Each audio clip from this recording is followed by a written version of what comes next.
昨已经入冬啊，不过这南部油源是真少落，这就造成天狗这个疫情油源是咧断。真像这高雄昨就有增加一个天狗这本土的病例，这个病人平常时啊是伫咧市啊摆档，人阵来来去去，真歹确诊感染源。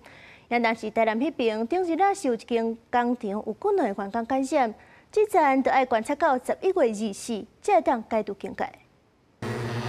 防疫人员到确诊个案大所在甲周边警戒范围喷药啊，也启动地毯式经济自成员检查等防治工作。因为这次高雄增加一个本土天狗节确诊病例，至市场打翻一礼拜有6日拢伫传统市场活动。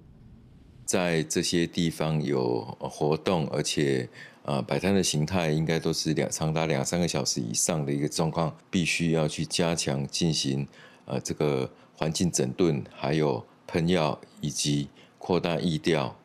还有我们之前清楚的工作。个案亲人采检了拢是阴性，感染来源无清楚。不过传统市场环境人流复杂，是疫情传播高风险区域。市府公布凤山区、文德、文山等4地市警戒范围。凤山区、前镇区、林园区、盐田区、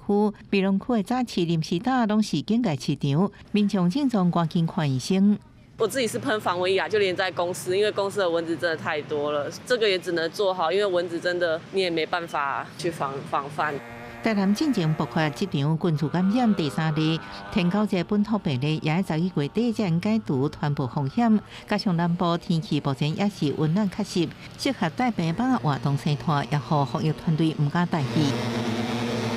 台南市卫生局表示，这波群组疫情到初七，采检396人，893例健康检测者拢是正常。虽然最近社区环境风险小可降低，也是要确实巡查清理，避免佫增加确诊个案。记者综合报道。